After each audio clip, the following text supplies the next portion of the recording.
Chapter 3, The Question. The first day of school was always a get-acquainted day. Books were passed out, and there was a lot of chatter. Everyone asked, "What did you do over the summer?" Periods 1 through 6 went by very smoothly for Nick, but then came period 7. Mrs. Granger's class was all business.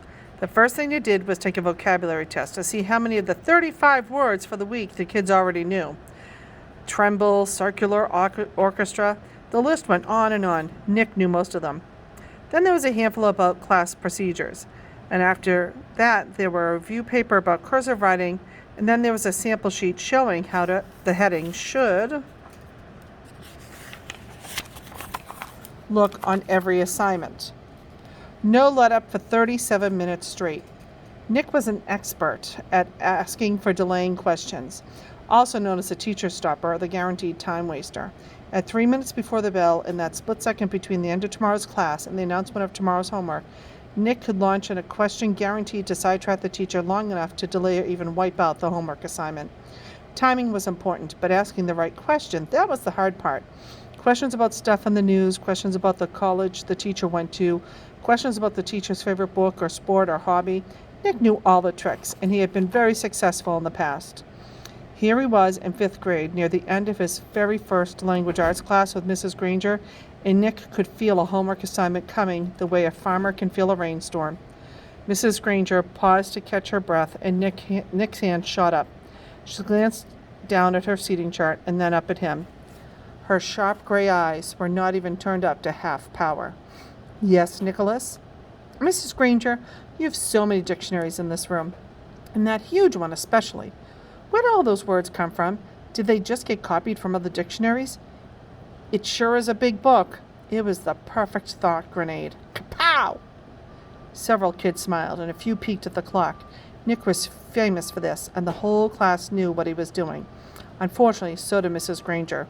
She hesitated a moment and gave Nick a smile that was just a little too sweet to be real. Her eyes were the color of a thundercloud. "Why, what an interesting question, Nicholas. I could talk about that for hours, I bet." She glanced around the classroom. "Do the rest of you want to know, too?" Everyone nodded yes. "Very well, then, Nicholas.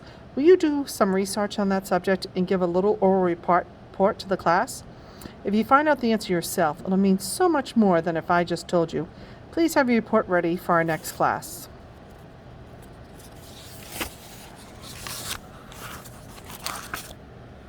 Mrs. Granger smiled at him again, very sweetly. Then it was back to business. "Now, the homework for tomorrow can be found on page 12 of your Words Alive book."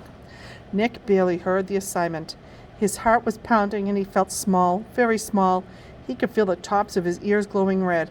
A complete shutdown, an extra assignment, and probably a little black mark next to his name on the seating chart.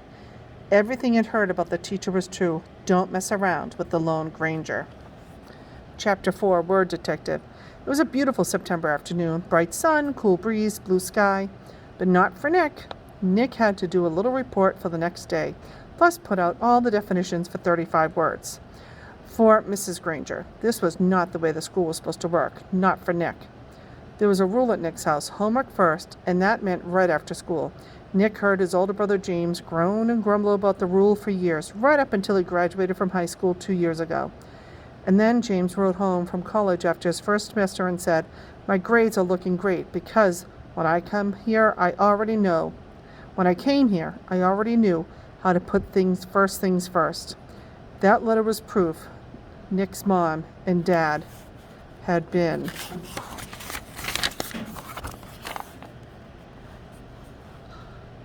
looking for. Homework first was the law from September to June. This had never bothered Nick before because he hardly ever had homework. Oh, sure, he looked over his spelling words on Thursday nights.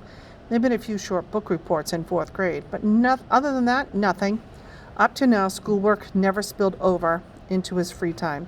Thanks to Mrs. Granger, those days were gone. First, he looked up definitions in the brand new red dictionary that his mom had bought because Mrs. Granger told her to.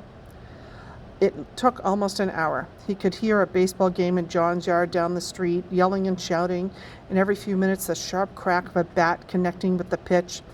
But he had a report to do for Mrs. Granger. Nick looked at the very front of the dictionary.